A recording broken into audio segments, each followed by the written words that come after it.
नमस्ते, सत श्री अकाल, सलाम and hello to my beautiful people out there. A very warm welcome to psychic Drishti. कैसे हैं आप सब? आई होप कि सब मज़े में होंगे, पॉजिटिव सोच रहे होंगे और पॉजिटिविटी ही स्प्रेड कर रहे होंगे। सो गाइज, आज हम देखेंगे आपके लव्ड वन, आपके पितृ जो इस दुनिया में नहीं हैं, उनके मैसेजेस आपके लिए क्या हैं। जैसे हम कहते हैं पितृदोष, और हम कहते हैं कि जो लोग चले गए हैं दूसरे रेल्म में, दूसरे डायमेंशन में, उनसे बातचीत नहीं हो पाती है। कुछ ऐसी बातें जो वो आपसे बोलना चाहते थे, बोल नहीं पाए। आपकी मदर, आपके पेरेंट्स, आपके ग्रैंड पेरेंट्स, कुछ ना कुछ मैसेज, कुछ ना कुछ गाइडेंस इस वीडियो में आप लोगों के लिए होंगी ही, आई एम श्योर। सो ये टाइमलेस रीडिंग है। जब भी रीडिंग आपके पास आए, उस टाइम के लिए रीडिंग आपसे रेजोनेट करेंगी, उस टाइम के लिए ये रीडिंग आपके लिए ज़रूरी होगी, तभी आपके पास आएगी। सो ये कलेक्टिव रीडिंग है। आपको इतना दिमाग में ज़रूर रखना है, आपकी पर्सनल रीडिंग नहीं है, लेकिन कुछ मैसेज, कुछ इन्फॉर्मेशन, कुछ गाइडेंस इस वीडियो से आपको ज़रूर मिलेंगी, इतनी श्योरिटी मैं आपको दे सकती हूँ। So now without wasting A time, let's get into the reading. Turn please guide. मेरे व्यूअर्स के लव्ड वंस जो इस दुनिया में नहीं हैं, उनके मैसेजेस मेरे व्यूअर्स के लिए क्या हैं divine? Please guide my dear angels, talk to me please. One more time please.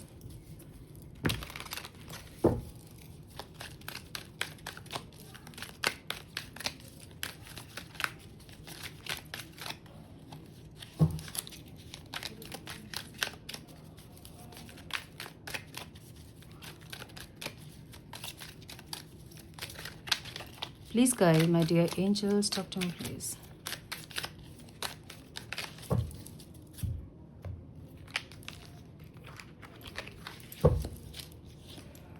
So sorry for the background noise.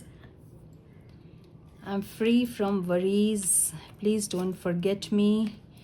I visit you in dreams. I surrender by people who love and care. I kept track of what you are up to in your life. I love you. देखिए कि reverse में आया है, ठीक है।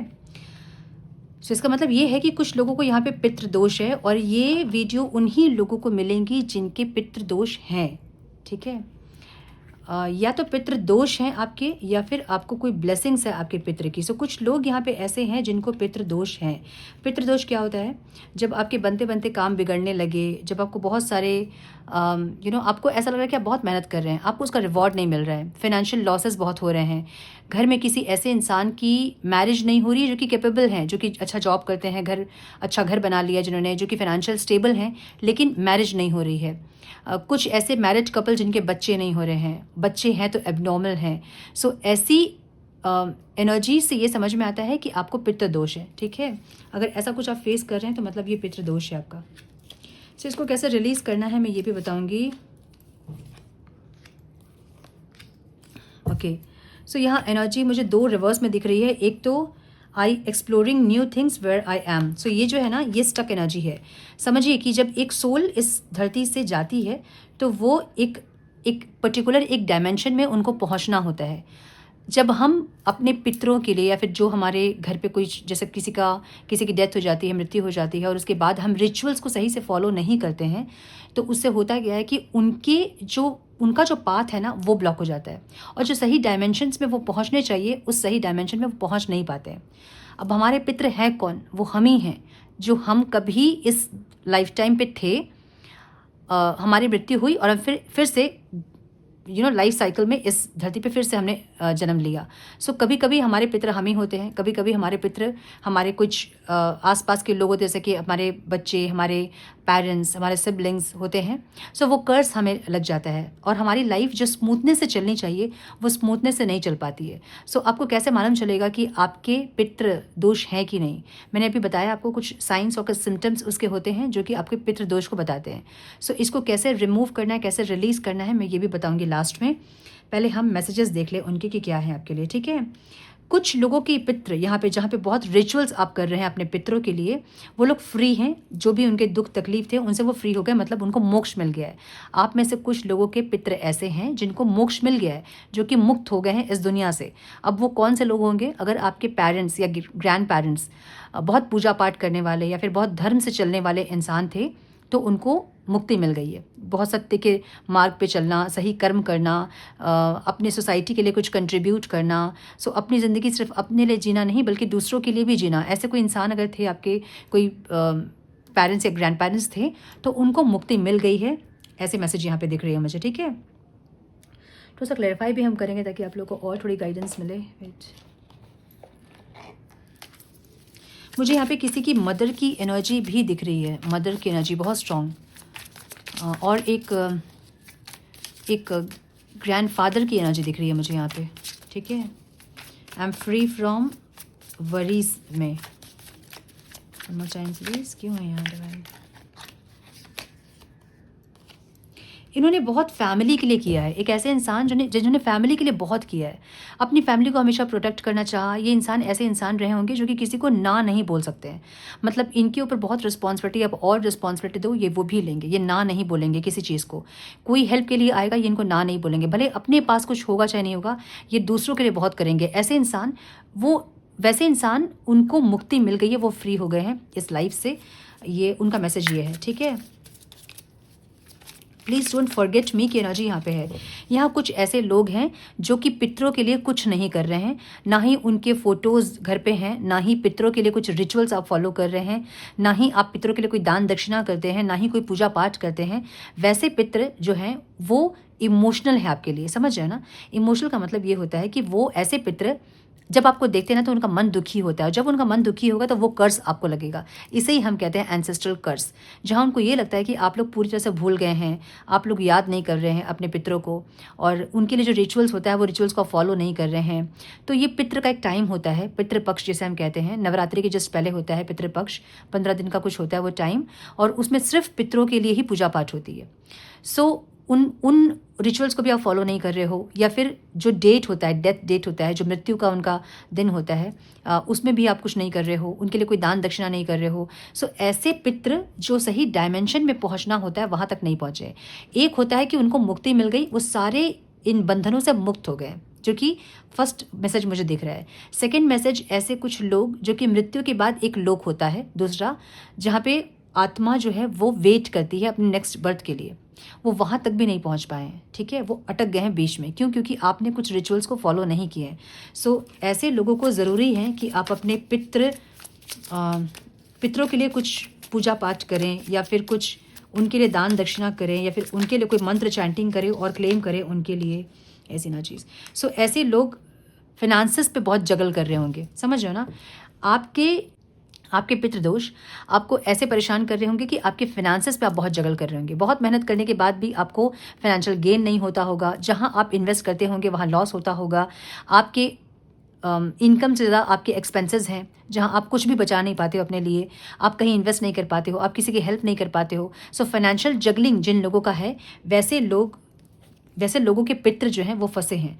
अब उनको कैसे रिलीज़ करना है मैं ये बताऊँगी आपको लास्ट में। ठीक है, बहुत ओवरबर्डन है आप सारी चीज़ों से, आपके ऊपर हज़ारों चीज़ है। मतलब आपको लगता है सिर्फ एक परेशानी नहीं है, मेरे साथ हज़ारों परेशानी ऐसी है जिसको कि मैं बयान नहीं कर सकता हूँ, जिसको मैं बोल नहीं सकता हूँ, मैं समझा नहीं सकता हूँ। मैं एक साइड से निकलता हूँ, मुझे दूसरे साइड से प्रॉब्लम स्टार्ट हो जाती है। मैं एक प्रॉब्लम को सॉल्व करता हूँ, मेरे पास और 4 प्रॉब्लम्स आ जाती हैं। ऐसे लोगों को ऐसे प्रॉब्लम्स होंगे जिनको कि पितृदोष है। ठीक है, I visit you in dream, ये ऐसे लोग हैं जो कि सही डायमेंशन पे पहुंच गए हैं और वेट कर रहे हैं उनके नेक्स्ट बर्थ के लिए, जहाँ पे वो आपको सपने में दिख रहे होंगे, सपने में आके आपको पैसे देना, सपने में आके आपके पैसे के प्रॉब्लम्स को सॉर्ट आउट करना, या कुछ मैसेज देना कि कैसे सॉर्ट आउट होंगी वो चीज़ें, या आपको सपने दिख रहे होंगे ऐसे लोगों को। ठीक है, ऐसे लोगों के मतलब आपके पितृ आपको सपने में दिखते होंगे और कुछ मैसेज देते होंगे। अगर कुछ बात नहीं भी करते होंगे, आपको पैसे देते होंगे। पैसे देते होंगे का मतलब ये है ना कि वो कुछ दे के जाएंगे आपको, और ये आपको कंटिन्यू आपके ड्रीम्स में आपसे मिल रहे हैं। ड्रीम्स में मिलना का मतलब क्या होता है? एस्ट्रल ट्रैवल कर रहे हैं आपकी आत्मा आपके शरीर को छोड़ के कहीं जा रही है और उस पितृ से मिल रही है, उन पितरों से मिल रही है जो कि आपको अभी भी प्यार करते हैं, आपके लिए अभी भी उनके मन में इमोशंस है, अभी भी कनेक्टेड हैं। वैसे लोग आपके घर में ही जन्म लेंगे, आपके बच्चे बन के, आपके बच्चे के बच्चे बन के, ऐसे। ठीक है, सो वो सही डायमेंशन में पहुंच गए हैं और बीच बीच में वो आपसे मिल रहे हैं आपके ड्रीम्स के थ्रू, एस्ट्रल ट्रैवल के थ्रू, एस्ट्रल ड्रीम्स के थ्रू। ठीक है, सो यस, मुझे ये दिख रहा है। एक मिनट, हाँ कार्ड्स टेढ़े मेढ़े से हो गए हैं, wait. By people who love और केयर फॉर मी, ऐसे लोगों की पितृ का जन्म हो गया है कहीं, और ये बहुत बहुत खुश हैं अपने लाइफ से जहाँ भी वो हैं। ऐसे आपके पितृ जिनका कि आपने सही से रिचुअल्स वगैरह किया और आपको पता है कि वो आपके पितृ कहीं तो जन्म लिए हैं, मे बी वो आपके घर पे जन्म लिए हैं। उनका डेट ऑफ बर्थ हो सकता है 2/11/20 और या 29, ठीक है। आपके घर में जो लोग जन्म लिए हैं और आपको लगता है कि ये पितृ हैं मेरे, तो इनके डेट ऑफ बर्थ ये हो सकते हैं। और ये लोग बहुत इमोशनल हो सकते हैं, बहुत बात बात पे रो देना, बात बात पे इमोशनल हो जाना, ठीक है। सो यस, ऐसे पितृ जिनकी आपने बहुत सेवा की है, जिनको आपने बहुत जब जीवित थे तभी भी आपने बहुत सेवा की है, और उनकी मृत्यु के बाद भी आपने सारे रिचुअल्स फॉलो किए हैं, आप भी उनको याद करते हो, अब भी उनके नाम के रिचुअल्स आप कर रहे हो, वैसे लोगों का जन्म हो गया है। वो आपको ये मैसेज देना चाहते हैं, I keep track of what you are up to in life. ये ऐसे पितृ हैं जो कि आपके, समझिए कि आपके घर में किसी इंसान की शादी नहीं होना, लव लाइफ आपका सही नहीं होना, आपकी लव लाइफ का हमेशा ख़राब होना, कोई ऐसे व्यक्ति का आपके लाइफ में आना जो कि हमेशा आपको पूरी तरह से तबाह कर देता है, ठीक है। वैसे पितृ आपको आगे बढ़ने नहीं देंगे, और ये पितृ भी वैसे पितृ हैं जिनके आपने बहुत ज़्यादा, या तो जीवित ये थे तब बहुत घर परिवार में बहुत इनको तंग किया गया, सताया गया, और मृत्यु के बाद भी इनकी सही से जो रिचुअल्स होने चाहिए थे, जो नियम होने चाहिए थे, वो हुए नहीं हैं, और अभी भी आप इनके लिए कुछ नहीं कर रहे हो। वैसे लोगों के रिलेशनशिप्स बहुत ख़राब होंगे। घर में किसी ऐसे इंसान जो कि कैपेबल है हर तरह से, फिनेंशियली भी बहुत स्टेबल हैं, घर परिवार मतलब घर बार सब कुछ बन गया है, बस अब शादी होनी है लेकिन नहीं हो रही है, या फिर बिल्कुल भी कैपेबल नहीं है, फाइनेंस ही अच्छे नहीं हैं, घर ही नहीं बना है, मतलब कुछ ऐसी चीज़ें नहीं जिसको देख के शादी हो सके। सो वैसे कुछ एनर्जीज़ यहाँ दिख रही है मुझे कुछ लोगों के लिए। आई लव यू की एनर्जी है, जहाँ पे ऐसे लोग जो कि बहुत स्पिरिचुअली बहुत ट्रांसफॉर्म हो रहे हैं, लेकिन फिर भी एंसेस्टर्स से कनेक्टेड नहीं हैं। सो अगर आप स्पिरिचुअली ट्रांसफॉर्म हो रहे हैं तो आपको एंसेस्टर्स हीलिंग भी करनी ज़रूरी होती है, ताकि आपके एंसेस्टर्स जो हैं वो आपके थ्रू से इस दुनिया से मुक्त हो सके। समझिए, कुछ ऐसे लोग इस दुनिया में जन्म लेते हैं जिनको कि अपने एंसेस्टर्स को मुक्त करना होता है, जहाँ भी वो फंसे होते हैं, जिस डायमेंशन में वो फंसे होते हैं वहाँ से उनको मुक्ति दिलाने का काम कुछ लोगों का होता है, जैसे हम स्टार सीड्स वगैरह कहते हैं, ट्विन फ्लेम्स वगैरह कहते हैं। इनकी जिम्मेदारी क्या होती है, इनकी रिस्पॉन्सिबिलिटी क्या होती है? आप लोगों को लगता है कि ट्विन फ्लेम का काम होता है रोमांटिकली इन्वॉल्व होना, पैशनेट होना, ऐसा नहीं होता है। उनका पर्पस यही सब होता है कि अपने एंसेस्टर्स को मुक्त करना, सोसाइटी के लिए कुछ करना। सो यहाँ कोई ट्विन फ्लेम एनर्जी है जहाँ की अपने या तो दादी दादा नाना नानी से आप बहुत कनेक्टेड थे, अब आप ट्रांसफॉर्म भी हो रहे हो, लेकिन आप उनके लिए कुछ नहीं कर रहे हो, उनके लिए कुछ नहीं सोच रहे हो। सो ये ज़रूरी ये है कि आप उनके लिए कुछ करें। आप ट्रांसफॉर्म हो रहे हैं, आप स्पिरिचुअल हो रहे हैं, लेकिन उनके साथ आप कनेक्टेड नहीं है। जब तक उनकी ब्लेसिंग्स आपको नहीं मिलेगी तो आप नहीं ग्रो नहीं कर पाओगे। आपको उनके लिए करना है, लेकिन उनके साथ अपनी एनर्जी कट करना है, अपनी जो एनर्जी कॉर्ड है ना उसको कट करना है। उसके बाद मतलब मुक्त कीजिए उनको, उसके बाद अपनी एनर्जी कॉर्ड को कट कीजिए उनसे, ताकि वो हमेशा के लिए मुक्त हो। यहाँ वो आपसे कनेक्टेड हैं या फिर थे जब तक वो जीवित थे। उनके जाने के बाद आप उनको याद नहीं कर रहे हो, पूरी तरह से आपने उनको अपने दिमाग से, अपनी ज़िंदगी से निकाल दिया है एक ऐसी एनर्जी। तो अब जब भी स्पिरिचुअली आप ग्रो करने की कोशिश करोगे ना, आप फिर से वापस आओगे, ठीक है। आप फिर से जीरो में आके खड़े हो जाओगे, फिर से आप ट्राई करोगे, आप फिर से जीरो में आके खड़े हो जाओगे। सो कुछ ऐसे लोग जो स्पिरिचुअल होने की कोशिश बहुत कर रहे हैं, लेकिन हमेशा कुछ ना कुछ ऑब्स्टेकल होता है और फिर से जीरो में आ जाते हैं। सो वैसे लोगों को ज़रूरी है कि आप एंसेस्ट्रल हीलिंग करें, अपने एंसेस्टर्स के लिए कुछ रिचुअल्स करें और उनके साथ अपनी एनर्जी को कट करें, ठीक है। I know everything about you, तो ये ऐसे पितृ हैं जो कि आपके बारे में पूरी जानकारी रखे हैं। ये ऐसे लोग होंगे जहाँ पे आप बहुत मेहनत करेंगे लेकिन आप कुछ नहीं कर पाएंगे, और आपके एंसेस्टर्स भी ऐसे ही रहे होंगे जहाँ पे उन्होंने लाइफ में बहुत एफर्ट्स लगाए, लेकिन जो फाइनेंशियल गेन होता है या फिर फाइनेंशियल अबंडेंस होता है वो देख नहीं पाए हैं वो, और वही चीज़ को आप फेस कर रहे हो। सो ये आपको कंटिन्यू देख रहे हैं, और ना ही ये ऑब्स्टिकल्स जो आ रहे हैं ना, ये उनके ऑब्स्टिकल्स है जो कि आपके डीएनए में है। सो इसको भी आपको रिलीज़ करना चाहिए। मुझे ऐसी एनर्जी दिख रही है, मतलब आपके स्ट्रगल्स को वो देख रहे हैं, आपके मेहनत को वो देख रहे हैं, और देख के दुखी भी हो रहे हैं कि आप बहुत एफर्ट्स लगाने के बाद भी आप उनके पाथ पे ही चल रहे हो, मतलब आप कुछ चेंज नहीं कर रहे हो। सो आप अपने एंसेस्टर्स के पैटर्न्स को कब फॉलो करते हैं? जब आप उनसे कनेक्टेड होते हैं एनर्जेटिकली। सो या तो उनको मुक्त कीजिए या फिर अपने साथ उनके कॉर्ड को कट कीजिए, तब जाके आप उस पैटर्न से कट हो पाओगे। सो होता ना कि हमारे लाइफ में कभी ऐसा होता है कि हमारे एंसेस्टर्स जिस पैटर्न को फॉलो कर रहे थे, जिस पैटर्न पे वो थे, वही पैटर्न को हम फॉलो करते हैं क्योंकि उनका डीएनए हम में है। वो बिलीफ सिस्टम, वो ट्रस्ट इश्यूज़, वो जो भी जो उनके जीवन शैली का जो हिस्सा था, वो सब कुछ वो पूजन करते हैं हमारे अंदर, और वो हम वैसे ही बनते जाते हैं। सो ये एंसेस्ट्रल पैटर्न्स जो आप फॉलो कर रहे हैं, वो आपको देख रहे हैं कि आप वही पैटर्न को फॉलो कर रहे हो, आप चेंज नहीं कर रहे हो, ठीक है। सो चेंज करने के लिए भी आपको रिलीज़ करना होगा उनको, और उनके साथ उनके लिए कुछ रिचुअल्स करने होंगे और एनर्जी कट करना होगा, तब जाके इस पैटर्न से आप निकलोगे। तो कुछ लोगों को मुझे यहाँ लग रहा है कि डीएनए एक्टिवेशन वाली हीलिंग आपको चाहिए, जिससे कि आप उस पैटर्न से निकल पाओ, ठीक है। वो एंसेस्टर्स के जो पैटर्न है उससे निकल पाओ। सो ये कौन सा पैटर्न है जहाँ पे आप बहुत एफर्ट्स लगाते हैं, बहुत पैशनेटली कुछ आप स्टार्ट करते हैं, लेकिन आपको सक्सेस नहीं मिलती। आप सक्सेस के लिए बहुत ज़्यादा एफर्ट लगा लगा के थक जा रहे हो, लेकिन आपको सक्सेस नहीं मिल रही है। सो ये पितृदोष होता है आपका, जहाँ आप उस सेम पैटर्न को फॉलो कर रहे होते हैं, ठीक है। कुछ एंसेस्टर्स यहाँ पे ऐसे हैं जो कि ये कह रहे हैं कि डोंट क्राई फॉर मी। कुछ लोग यहाँ ऐसे हैं जो कि बहुत ज़्यादा उनको सोच सोच के रो रहे हैं। ये कुछ अभी मुझे लग रहा है कि कुछ 1-1.5 महीने पहले किसी की डेथ हुई है और आप उनको सोच सोच के रो रहे हो, और वो ये कहना चाहते हैं कि प्लीज़ मुझे सोच के मत रो, क्योंकि जब आप उनको सोच के रोएगे ना, तो वो आपकी एनर्जी से निकल नहीं पाएंगे। सो हम कहते हैं कि एक सोल एक टाइम पे 11 जगह रहती है, समझ रहे हो ना। मतलब अगर मैं यहाँ हूँ तो मेरी ही सोल कहीं और भी कुछ पैरेलल वर्ल्ड होता है, बहुत सारे और डायमेंशंस होते हैं जहाँ पे हमारी सोल्स ही होती हैं। सो ये जो सोल हैं, इनको दूसरा चांस नहीं मिलेगा, ये स्टक हो जाएंगे आपकी एनर्जी के साथ में, जो कि और कहीं नहीं जा पाएंगे। सो आपके पितर आपको ये बोलना चाहते हैं कि मुझे सोच के इतना मत रो कि मैं और मुझे सेकंड चांस ही नहीं मिले, ठीक है, और मुझे बर्थ लेने का समय ही नहीं मिले, और मुझे बर्थ कहीं और मैं कहीं कनेक्ट नहीं कर पाऊँ, कि आपकी एनर्जी से वो इतना कनेक्ट होंगे कि वो और कहीं कनेक्ट नहीं कर पाएंगे। सो बहुत ज़्यादा आपको याद नहीं करना है उनको। उनकी फिजिकल बॉडी आपके पेरेंट्स के रूप में, या फिर आपके ग्रैंड पेरेंट्स के रूप में, या फिर आपके हस्बैंड वाइफ बच्चे के रूप में थी। उनकी फिजिकल बॉडी इस लाइफ तक ही थी, लेकिन उनकी सोल जो है अब कहीं और उनको इनकारनेट होना है, कहीं जन्म लेना है, जिसको कि आप ऑब्स्टिकल्स क्रिएट कर रहे हैं। सो आपको बहुत ज़्यादा याद नहीं करना है उनको, सोच के बहुत ज़्यादा नहीं रोना है। उनके लिए ये प्रेयर करना है कि वो जहाँ भी रहें वो खुश रहें, और उनको मुक्ति मिले इस जन्म मरण के चक्रव्यूह से, वो मुक्त हो सके। बस यही प्रेयर आपको करना है, ठीक है। I wish I had made better choice.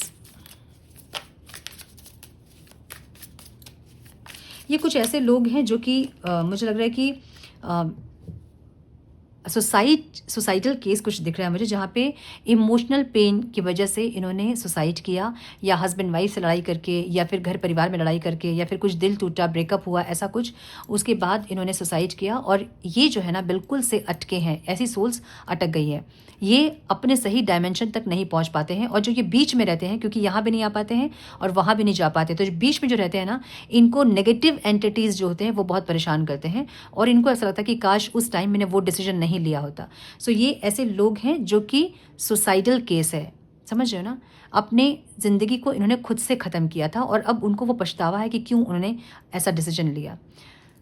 सो इनके न्यू जर्नी के लिए आपको कुछ रिचुअल्स ज़रूर से करने चाहिए, अदरवाइज़ बहुत ज़्यादा कर्ज आपको लगेगा। अब ऐसा भी हो सकता है कि घर परिवार के तकलीफ़ से, घर परिवार की तकलीफ़ों से इन्होंने सुसाइड किया, या किसी की वजह से, घर परिवार में किसी की वजह से इन्होंने सुसाइड किया, तो फिर वो कर्ज आपके पूरे फैमिली वो कैरी फॉरवर्ड होता जाएगा, ठीक है। So I exploring new things where I am, जो कि ऑब्स्टिकल में है। ये बहुत कुछ एक्सप्लोर तो करना चाहते थे अपनी लाइफ में, लेकिन कर नहीं पाए, और इनकी मृत्यु हुई। एक ऐसी एनर्जी है। सो एक इनस्टेबल वाली एनर्जी है, जहाँ पे कुछ समय के लिए ऐसे इंसान जन्म लिए होंगे, और कुछ बहुत लंबी ज़िंदगी नहीं रही होगी, और ये तुरंत से इनकी डेथ हो गई है। सो कुछ बच्चे वाली एनर्जी मुझे दिख रही है, जहाँ पे मे बी कुछ लोगों के लिए 22 साल दिख रहा है, कुछ लोगों के लिए मुझे 14 ईयर्स दिख रहा है, कुछ लोगों के लिए मुझे 8 ईयर्स दिख रहा है, जहाँ पे ये छोटा बच्चा जो कि जन्म लिया और तुरंत से इसकी मृत्यु हो गई, और यही साइकिल में ये है बच्चा, ठीक है। सो आपके घर में कोई ऐसा बच्चा जिसकी डेथ हुई हो, ये बहुत कुछ एक्सप्लोर करना चाहता था लाइफ में, लेकिन ये कर नहीं पाया। सो इसकी ज़िंदगी तुरंत ख़त्म हो रही है। सो ऐसे लोग भी कर्ज करते हैं। और एक चीज़ मुझे यहाँ पे कुछ और भी दिख रहा है, जहाँ पे मिसकैरेज वाली कुछ एनर्जी है, जहाँ पे आप प्रेग्नेंट हुए हैं और आप अपने एबॉर्ट किया है आपने, ऐसी कुछ एनर्जी, सो वो भी कर्स लगता है बहुत ज़बरदस्त, ठीक है। अगर आपने एबॉर्शन किया है, क्योंकि वो जीव, वो आत्मा आपके अंदर आ गया था, उसको ज़िंदगी मिल गई थी, जिसको कि आपने अपने कन्वीनियंट के लिए ख़त्म कर दी। सो वो भी कर्स बहुत ज़बरदस्त कर्स होता है, जहाँ पे आपके कुछ काम सही नहीं होंगे, उसके बाद कंसीव करने में भी दिक्कत होती है, उसके बाद बहुत कुछ और लाइफ में ऑब्स्टिकल्स आते हैं, ठीक है। सो ये भी आपको माफ़ी मांगना या फिर रिलीज़ करना बहुत ज़रूरी है, okay. I haven't found peace, तो कुछ ऐसी आत्माएं हैं जिनको कि पीस नहीं मिला, सुकून नहीं मिला, शांति नहीं मिली। वो इसलिए क्योंकि या तो मृत्यु के पहले इन्होंने, कुछ बेड रिडन पेशेंट दिख रहे हैं मुझे यहाँ पे, जो कि बेड रिडन थे, बहुत दिन से बेड पे थे, कुछ महीनों से सालों से बेड में थे, जहाँ उस टाइम भी उनको पीस नहीं मिला और मृत्यु के बाद भी उनको पीस नहीं मिला। तो पीस क्या होता है? मुक्ति होता है पीस, जो कि उनको नहीं मिला। वो चाहते हैं मुक्ति, लेकिन मिला नहीं, क्योंकि आपके कुछ रिचुअल्स, आपके कुछ ऐसे एक्शंस जो कि उनके लाइफ, उनके आगे की जर्नी के लिए ऑब्स्टिकल्स हो गए। सो ऐसे लोगों के लिए भी आपको रिचुअल्स करने चाहिए। I am near you every day, so कुछ ऐसे लोग, ओके, कुछ ऐसे लोग जो प्रेग्नेंट हैं, ये जो प्रेगनेंसी आपकी है ना, वो एंसेस्टर्स हैं आपके, ठीक है। कोई ऐसे हैं जो कि आपके गर्भ में हैं, ये देखिए न्यू बिगनिंग की एनर्जी है। सो यस, मुझे ऐसा लग रहा है, I will be reborn as a child in your family. मैंने बोला ना कि अभी जो लोग प्रेग्नेंट हैं, आप समझ जाए कि ये आपके एंसेस्टर्स हैं कोई, ठीक है। और आपको पता चलेगा इनके बिहेवियर्स, इनके फेस स्ट्रक्चर्स को देख के कि ये इंसान कोई एंसेस्टर्स ही है आपके, ठीक है। सो मुझे ये दिख रहा है यहाँ पे, अलग अलग लोगों के लिए अलग अलग मैसेजेस हो सकते हैं फॉर श्योर। सो अब आपको करना क्या है? आपको एंसेस्टर्स हीलिंग के लिए क्या करना है? एक तो एंसेस्टर्स हीलिंग मैं पोस्ट करने वाली थी, लेकिन मैं नहीं पोस्ट कर पाई। मैं बहुत जल्दी कोशिश करूंगी पोस्ट करने की, बहुत। सो एंसेस्टर्स हीलिंग जब मैं पोस्ट करूं तो आप लोग एक तो उसको करना, तो जब मैं पोस्ट करूंगी उसकी बात की बात है वो। लेकिन अभी आप लोगों को क्या करना है अपने एंसेस्टर्स कर्स को दूर करने के लिए? आप कुछ घर पे खीर पूड़ी या फिर कुछ बनाकर न्यू मून या फुल मून के दिन किसी गरीब को खिलाएं। वैसे गरीब जो कि एकदम से इनकेपेबल हो अपने नीड्स को फुलफिल करने में, समझ रहे हो ना? वैसे लोगों को नहीं खिलाना है जो कि कैपेबल हैं, जो अपने नीड्स को फुलफिल कर सकते हैं, वैसे नहीं। एकदम से इनकेपेबल जो है, जो अपनी नीड्स को फुलफिल नहीं कर सकते हैं, वैसे लोगों को आप खिलाएं। अन्नदान जिसको हम कहते हैं वो करें, और क्लेम करें, घर से ही संकल्प करके निकलें कि जो भी ये आप कर्म कर रहे हो, इसका पुण्य जो मिलता है वो मेरे एंसेस्टर्स को जाए, और जहाँ भी मेरे एंसेस्टर्स स्टक हैं वहाँ से वो निकले, और जहाँ उनको पहुँचना है सही डायमेंशन में वो वहाँ पहुँच सके। ये क्लेम करके उसके बाद, ये संकल्प लेने के बाद आपको जाना है और गरीबों को खिलाना है। एक तो आप ये कर सकते हैं। दूसरा, किसी मंदिर में अन्नदान के लिए आप पैसे दे दें कुछ, और वहाँ भी क्लेम करें कि जो भी ये अन्नदान का पुण्य है ये आपके एंसेस्टर्स को जाए। तो ये आप महीने में एक बार, 3 महीने में एक बार, 6 महीने में एक बार, साल में एक बार कर सकते हैं। साल में कब कर सकते हैं? जब पितृपक्ष आता है, वो नवरात्रि के पहले 15 डेज होता है जो पितृपक्ष होता है, उसमें 15 दिन आप ये कर सकते हो। कभी आपने घर में कुछ बना लिया, गरीबों को दे दिया आपने, और क्लेम कर दिया कि आपके ये जो कर्म के फल हैं उस आपके पितरों को जाएँ। कभी आपने अन्नदान करवा दिया किसी मंदिर में, कभी आपने कुछ और कर दिया, कभी कुछ ऐसे कुछ ना कुछ हर दिन करके आप उसको क्लेम कर सकते हैं अपने पितरों के लिए, ठीक है। सो साल में एक बार कर सकते हैं, या फिर हर महीने भी न्यू मून या फुल मून में आप कर सकते हैं इस चीज़ को, और क्लेम कर सकते हैं। उनके ब्लेसिंग से आपकी लाइफ की सारी ऑब्स्टिकल्स खत्म हो जाएंगे। उनके ब्लेसिंग्स आपके लिए बहुत इंपॉर्टेंट होते हैं। एंसेस्टर्स कर्स अगर आपका रहेगा ना, तो आप आगे नहीं बढ़ पाओगे, क्योंकि उनके, समझ ना, आपका अस्तित्व उनके चलते हैं। आप अपने अस्तित्व को ही आप डिनाई कर रहे हो अगर उनको आप नेग्लेक्ट कर रहे हो तो। सो इसलिए आपको उनको नेग्लेक्ट नहीं करना है, उनकी ब्लेसिंग्स लेनी है। और जो लोग बहुत कनेक्टेड हैं उनसे डिटैच्ड होना है, उनके लिए रिस्पेक्ट ज़रूर रखना है, लेकिन कनेक्टेड नहीं रहना है। तो एनर्जेटिकली आपको उनसे डिस्कनेक्ट होना होगा। लाइक जिनके एंसेस्ट्रल्स पैटर्न्स हैं, जो उसी पैटर्न्स को फॉलो कर रहे हैं, उन लोगों को अपने एंसेस्टर्स के साथ एनर्जेटिकल कॉर्ड जो होता है वो कट करना होता है, ठीक है। सो यस, मुझे ये दिख रहा है। और जब एंसेस्टर्स हीलिंग में पोस्ट करूँगी तो अपने सारे चैनल्स पे मैं लिंक दूंगी, ताकि आप लोग उसको कर सकें, और एंसेस्टर्स जो भी आपके फंस रहे हैं कहीं, तो उनको सही डायमेंशन में जाने का मौका मिले, या फिर जो कर्स आप लोगों के हैं वो रिलीज़ हो सकें, ठीक है। सो आई होप कि ये वीडियो आप लोगों के लिए बहुत हेल्पफुल हो और आपके लाइफ के ऑब्स्टिकल्स आपके एंसेस्टर्स के ब्लेसिंग्स के साथ ख़त्म हो और आप लोग अपनी लाइफ में ग्रो करो।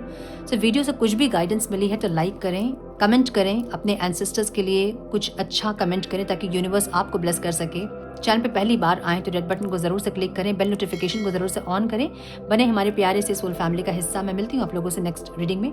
तब तक के लिए मस्त रहें, व्यस्त रहें, खुश रहें, अपना बहुत सारा ध्यान रखें, अपनों का ध्यान रखें। God bless you all.